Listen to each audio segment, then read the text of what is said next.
What's up, everybody? I'm Katie Burt, Content Manager for CanadaFootballChat.com. Welcome to episode 6 of the Recruiting Masters podcast, brought to you by the CFC Insider.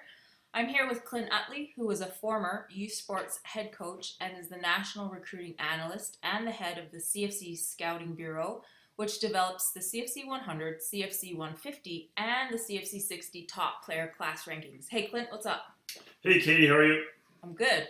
So today's topics we're going to go over, there's 14 newcomers on the CFC 150 2021, numbers 101 to 150, and we're going to go over 7 of those newcomers today. You're also going to talk about a bit about the format of the upcoming combines or tryouts in the various cities, the different phases, and what kids can look for when they're there. And then our recruiting tip, how do coaches evaluate a recruit's next level potential, which I think is pretty applicable with these tryouts coming up. So Vancouver is actually starting up this week from March 14th to the 17th. Winnipeg is Wednesday, March 20th. Calgary is Friday, March 22nd. Burlington is Monday, March 25th. And Montreal is Wednesday, March 27th. So be sure to follow us on Facebook, Twitter, @ChatFootball, Instagram, CFC_football, and YouTube for more exclusive content. And we're going to have a lot of stuff coming up with these tryouts. So you just make sure you're following us so you don't miss any of that great stuff.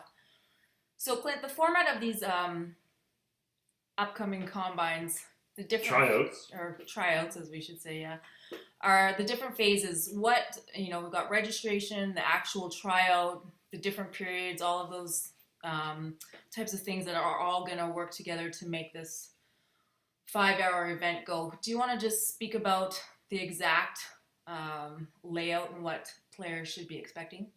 Yep, the way it's actually going to work is, so in Winnipeg, let's do it in sequence. So Winnipeg goes first, then it's Calgary, and then it's Burlington, then it's Montreal. So there will be tryouts going on in BC, but it falls within the framework of the FBC, so it's going to be a little different. But for the Winnipeg, which is on the 20th, Calgary 22nd, Burlington 25th, Montreal 27th of March, the way it'll work is if you're registered for it, you are invited, okay, you've registered, you're now heading to the combine. It is a 5-hour block, so I would strongly suggest that all the parents and the prospects bring what you need to bring, because it's going to be different from anything you've ever done in a combine or a prospect format.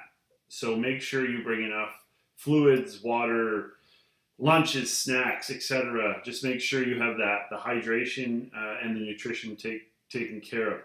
So when you initially get there, there's going to be an extended period. It's going to be between 45 and 60 minutes of registration. So that'll be streamlined at these national events, okay? Not regional, these are national now. That'll be streamlined.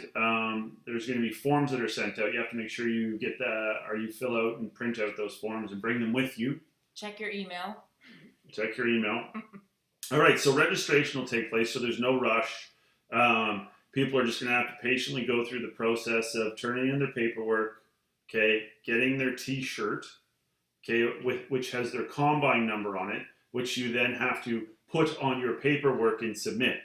So I come through the door, I find the people with the combine shirts, I get my combine shirt, then I fill out my paperwork, should already be filled out, you only have to fill out your combine number. I submit my paperwork, okay, at the administration table, then I'm going to get my headshot taken. All right, so that's the first hour of the combine, is all the admin that has to take place. The second hour of the combine will be the actual physical, the combine portion of it. So the combine portion to include your 40-yard dash. It will include your T-test. It will include Powerball, where you throw a 10-pound weighted ball from your knees as far as you can to show your 3 points of extension and just how much power is in your hips.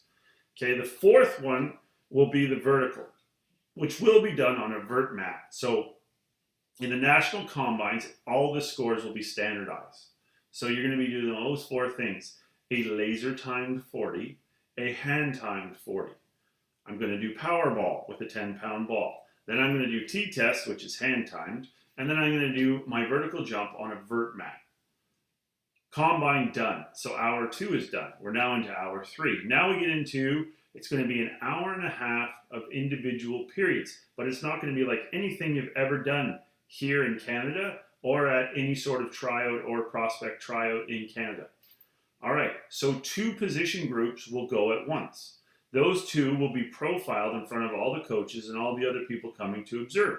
So for example, the linebackers will go at the same time as the offensive line, but those will be the only 2 groups going, which means the other groups will either be having a hydration break or they'll be grabbing a snack, all right? They'll be resting up after the combine. However, that'll only last for a half hour. After a half hour Indy period, which is going to mimic the drills done in the NFL Combine, there will be 2 more position groups go up. All right, those next 2 groups will probably be receivers and defensive linemen. All right, they'll go through their positional drills, slow, deliberate. All right, when you do actually get the drill down, you'll be expected to go through fast because we got to remember all this stuff is being videotaped for the evaluation by the selection committee, and that tape, okay, is probably going to be viewed by some university and or college coaches at some point. All right, so then we have our 3rd individual period. Now, I forgot to mention each of these individual periods will be 30 minutes. When we hit the 25-minute mark of each of those periods, the next group will be warmed up by one of the CFC coaches or one of the staff members who are in location. We get through the 3 individual periods. We've now chewed up 3.5 hours of the combine or the tryout, the prospect game tryout.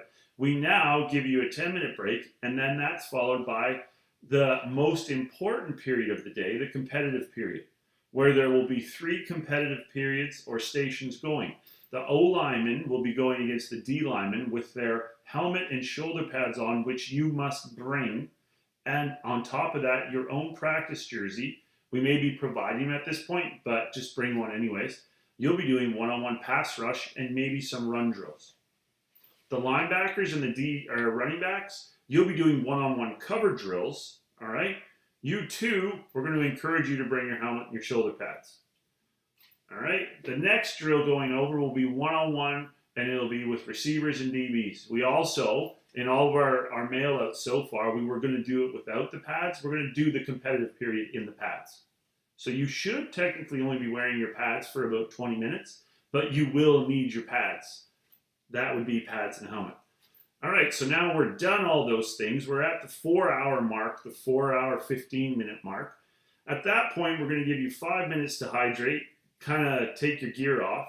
We're going to invite you and your parents to a part of the facility where we're going to have a PowerPoint, and we are going to go through all the different questions and scenarios. And we're going to do a presentation explaining to the parents what exactly is a showcase, what exactly is a tryout, what exactly is the CFC100, the CFC150, the CFC60. We're going to explain to you exactly what a profile is and how you get a profile done. We're also going to explain to you how to set up your social media so it can be an aid as opposed to just a blank void thing that's on the internet. All right, so we're going to go through that at the end, and that'll take us up to the 5-hour window. It is going to be a long day. It'll be an exciting day. It's going to be well structured. It's going to be well organized, and hopefully by the end of it, we've gotten to identify the best, say, 10 to 15 players in every province. And we've also shown that the CFC brand is probably something you may want to get involved with in the future. Okay? So you can get on those lists and we can advocate on your behalf. And hopefully we answer all of your parents' questions. So that's a really long answer. So I would say listen to this part of our podcast 2 or 3 times. Katie? So, Clint, just really quickly before we get into the 7 newcomers on the CFC 150 2020 ranking, if a player plays at 2 positions, are they going to be able to do both of those positions, or how is that going to work? I did not mention that. That's a good question. That's a great question. We have set up the individual periods so, say, for example, a receiver goes and plays 2 ways in high school, so he plays DB. So those will not be run at the same time. So he will have an opportunity to try out at 2 positions for the game. He will be able to demonstrate that he he or she is a superior athlete, and maybe the pool of receivers is super, super stacked, but the DBs aren't. And we watch you do some one-on-one drills. By the end of the day, and we get into competitive periods, it's going to be, you know what, Charlie, maybe you should run at DB today and not receiver. And then we give you that one more opportunity to take a kick at the can. So yes, to answer your question, Katie, you can try out at multiple positions in the prospect game tryouts, which take place from the 20th to the 27th. And then kickers, they have their section as well. Kickers will, okay, we don't have a lot of kickers signed up at this point. Kickers will be run through a series of specific kicks and scenario-based kind of activities during the actual 40-yard dash combine portion. So you kickers, during that 1 hour combine portion where the 40, the T-test, that's going on, one of the CFC staff members will pull out the long snappers and the holders, all right? More specifically, one of them, and they'll rotate through so they can get through the combine as well. And you'll be doing specific kicks. So it'll be field goal. There'll be some punts. Not all the facilities are super friendly to specialists. But the big thing for us is just going to be watching punters with operational time. And let's be honest, most of the coaches on the CFC staff are in the 15 to 20 year range for experience.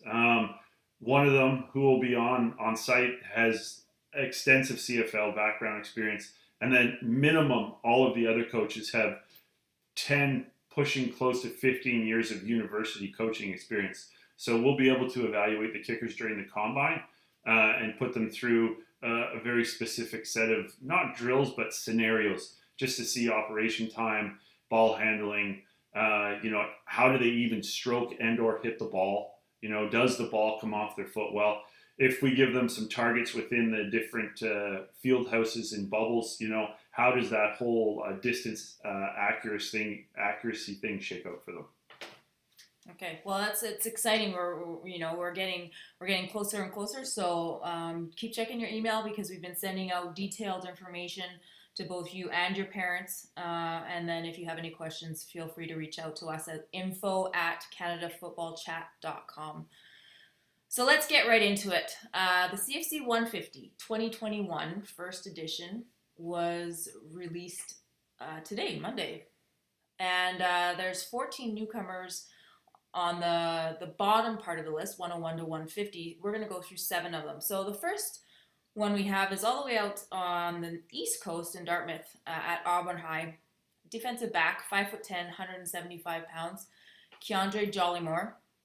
He anticipates the ball pretty well. When I was watching his film, he does not look like he's afraid to tackle. And he has pretty good vision. What are your thoughts on Keandre? I like Keandre. He's a good athlete. He did some things both in the defensive secondary on specials. So to add to your point, yeah, he seems like he probably has some skills where he can find space. But he comes from one of the better programs out on the East Coast in our Auburn. Obviously, Citadel is probably the top school in the province of Nova Scotia. But Keandre, yeah, his film was really impressive. So he did a really good job. He played a variety of positions, demonstrated he can do a little bit of everything, but where he jumped out at us was as a defensive back. And then we've got Bowden Kabali Koko, a running back, 5'8". Sorry, Bowden, if I said your name wrong. I probably did. 5'8", 185 pounds.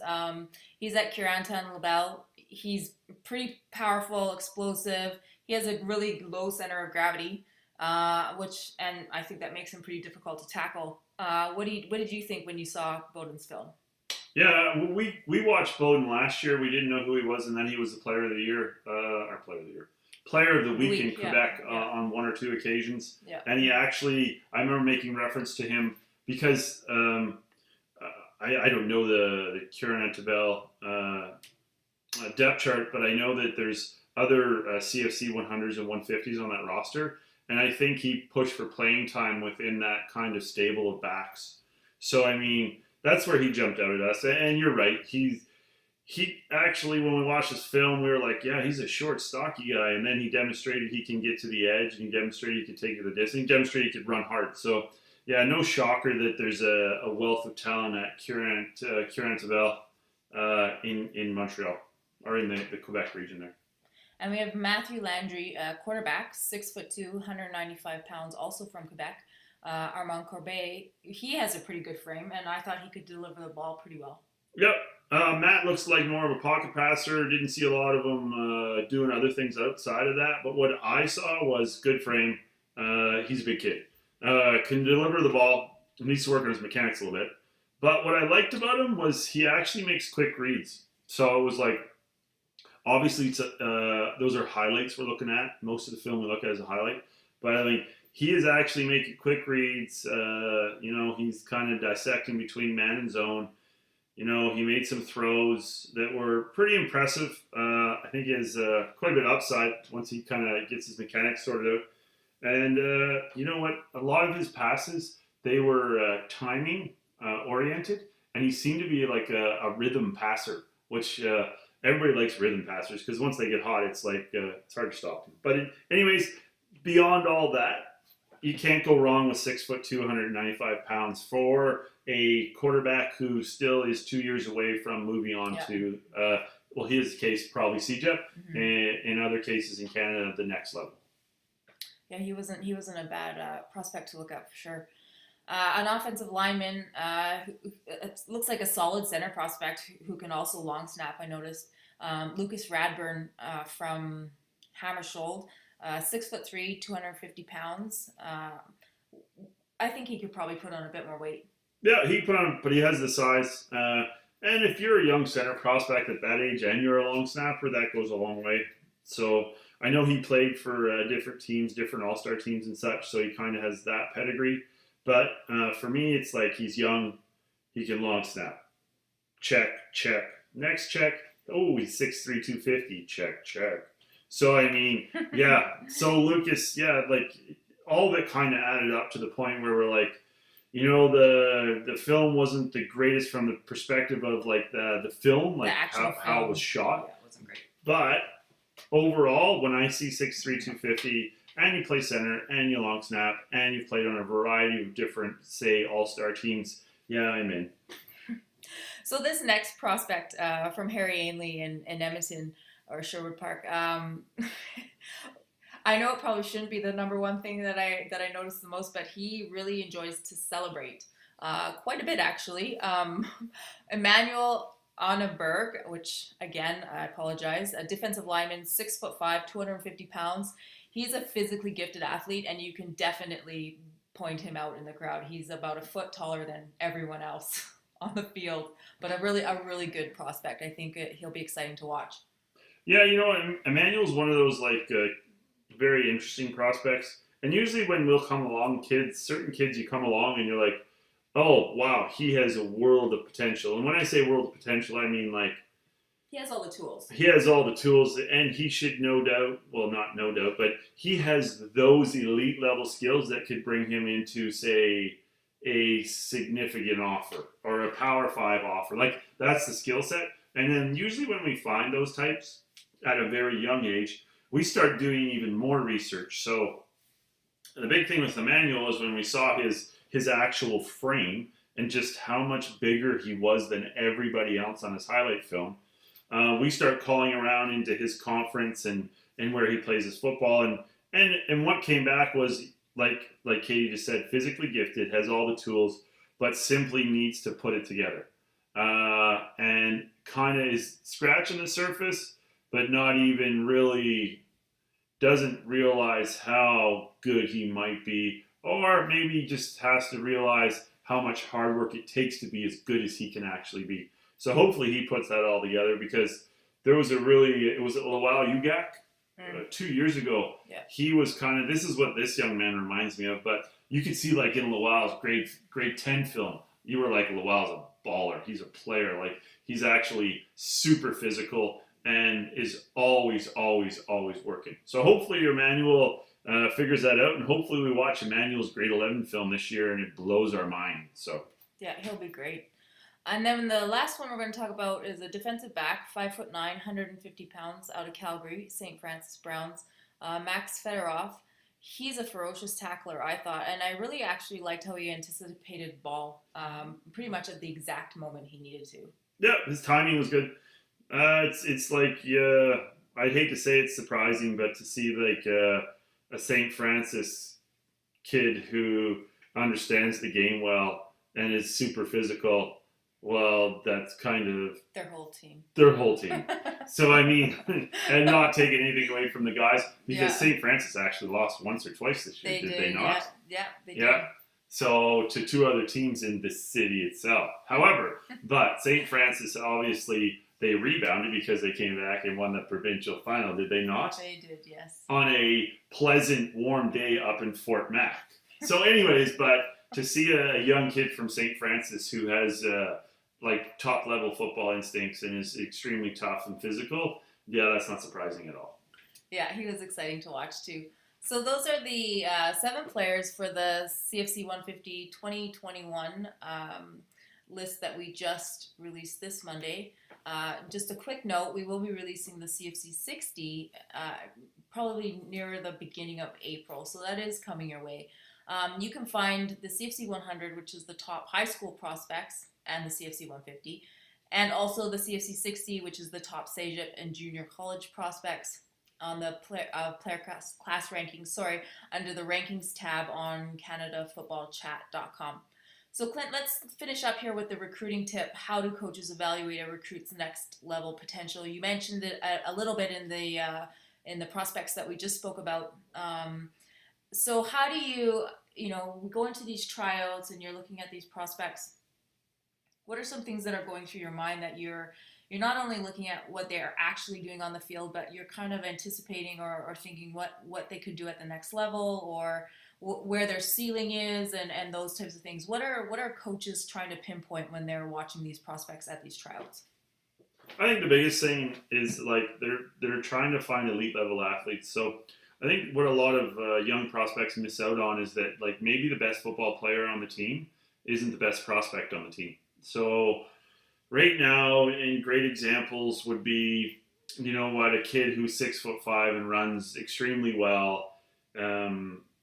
Maybe didn't light it up for his high school team. Maybe didn't light it up at wherever other level he played, but he is an elite level athlete. And coaches look at the ceiling. So how far can this young player continue to build and grow and all that stuff? So it's all about ceiling. It's all about measurables.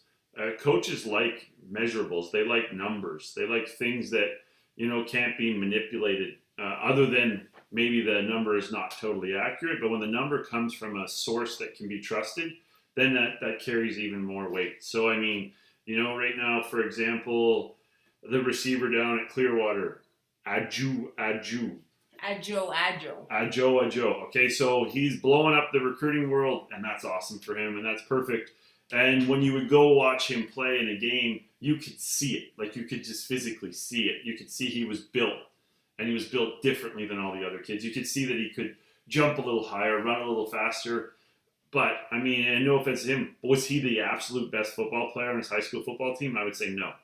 Was he the best athlete on his high school football team? I would say yes. Yeah. Would I say his ceiling was higher than any of his teammates? I would definitely say that. So I think kids have to wrap their head around and come to the understanding that it's ceiling and its potential that coaches are looking to evaluate.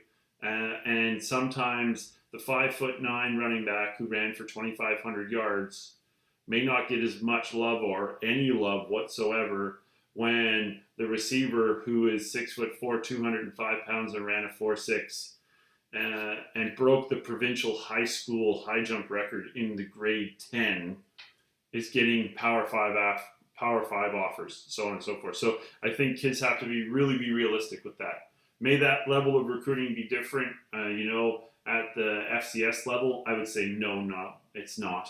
At the U Sports level, I would say at the U Sports level, the coaches get to see you more in person and they get to see you practice and play a little bit more. So maybe it's a little different in that sense, but they're still looking at potential too. The higher your ceiling is, the better off you are. Because there's a lot of legit high school programs in Canada, and we're talking about the top 15 to... So no, we're talking about the top 10% of high school programs in Canada. the teams that win year in and year out, and I could ramble them off. But when you go to those programs, they don't necessarily always have the best athletes. They'll have a good collection of athletes, but what they have is a group of players who are really good football players who have worked extremely hard. However, like 60% of them won't be recruited, even though their senior class may have gone like 24-3 and won 3 provincial titles. Because a lot of those kids, if you're 5'10" and you're a 205-pound lineman, So you're not gonna, yeah. yeah, you're a provincial all-star. Yeah. Okay, that's cool. But like for me, it's like you've already hit your ceiling. So what am I going to do? Am I going to bring you to university and turn you into a 5'10", 5'11", 205-pound center? I am not. Like it's just not going to work. Can I like turn you into a fullback? Okay, we don't use a fullback anymore. But so you got to really, for all the kids out there, you have to understand that it's all about potential. It's all about ceiling. Is there, because I know you've spoken a bit about late bloomers and maybe kids that we see in the later part of their senior season, you didn't get on them as fast. Is there still opportunity for coaches to see their potential? Do you know what I'm saying here? Yep. I think I don't think, okay, so for me, like a prospect, he or she has a window. So that window is, say, 4 years on average, 5 years max. So, yes, some of the most intriguing prospects I've ever come across in my career are, for example, a young person switches from being a Olympic level athlete at one sport and flips over to football. And then boom, they blow up. Is it too late?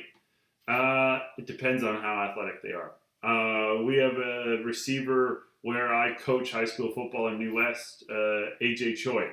AJ was in Africa for 2 years, came home last year after not playing football for 3 years, and AJ is 6'3", and is about 170 pounds now, and he is an above. I would say he's a way above average receiving prospect who has the potential or the skills that may make him an elite level prospect should he be granted his year of eligibility. But he's a perfect example. Went to Africa for 2 years because of family, came back, and now he's on the scene. But is it almost too much? Like his window is so tight and it could close so fast.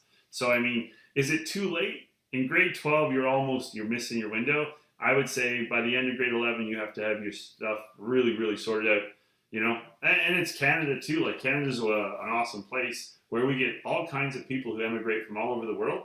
And those are another type of athletes that you have to kind of consider. You have to consider because they come from wherever they come from, and they were an elite level soccer player. Yeah. And then they go into grade, say, 10, they're elite, they transfer, they move to Canada. Grade 11, they play football for the first year, they're average. They go through an off-season program, and then they absolutely blow it up in grade 12. So I would say it's never too late, and I would say that a lot of players don't understand how fortunate they are that they get to play football in Canada. Because you could be playing high school football down in the States where there's probably like 12 million, 20 million, however many million kids playing. Yeah. Okay? So you have the advantage of, if you absolutely blow it up, there's a good chance you'll get noticed. You'll get noticed. Okay? Now, don't ever forget the opportunities that you're presented with in Canada, because there's about 70 million American kids down playing high school ball that would never be offered the same opportunities you're offered up here. Mm-hmm. So, you know what? The grass isn't always greener on the other side, and you really need to understand that. So, I mean, and I don't think there's too many times where I've seen youth sports coaches let someone slip through the cracks. So, I mean, yeah, is the window closing 11 into 12? Maybe in the NCAA, but not here for sure. I think those coaches turn over every stone. And I think a lot of times Canadian kids don't understand how fortunate they are up here in Canada to be given the opportunity to play post-secondary football or university level football. And a lot of them are even more fortunate in the sense that they get some sort of financial bursary, award, scholarship, as they all want to call it, scholarship. But I mean, remember we did a thing on recruiting here, and only 3% of the athletes in the United States are offered an athletic scholarship. And I don't think kids heard that. And I can pretty much guarantee you that the numbers in Canada would be 10 times that. So Yeah, I think right now we have, we're well over 650 recruits or commits on our youth sport board. And I think we're around 120, 130 of those are CFC 100s. So that's fantastic. and a lot of them are probably getting some form of an offer, Yeah. whatever that offer is. So not all of them do they get this or that, but I bet you a lot of them, if you're a high profile kid in Ontario, you're probably getting your $4,000 offer. If you're a legitimate national level prospect and every school in Canada is after you, I can pretty much guarantee you that there's probably schools in Western Canada and Eastern Canada that are throwing down a tuition waiver. Yeah. So you want to tell me like the tuition's $7,000, you're going to go to school for 5 years? Tell me if you're balking at $35,000, well, hopefully your parents, ground you and take away your cell phone. Hilarious. So that's there you go. Advice from Clint Uttley. So you can find this tip and all other recruiting tips of the day on CanadaFootballChat.com. Our CFC Insider members love getting these tips and a lot more great content. That's it for us. Thanks, Clint, for joining us on the show today. It's a pleasure being here. So be sure to follow us on Facebook, Twitter @ChatFootball, Instagram CFC_football, and YouTube. And don't forget to purchase your exclusive CFC Insider membership today for access to rankings, analysis, and daily football recruiting news across Canada. This has been the Recruiting Masters, brought to you by the CFC Insider. Have a great week, everyone.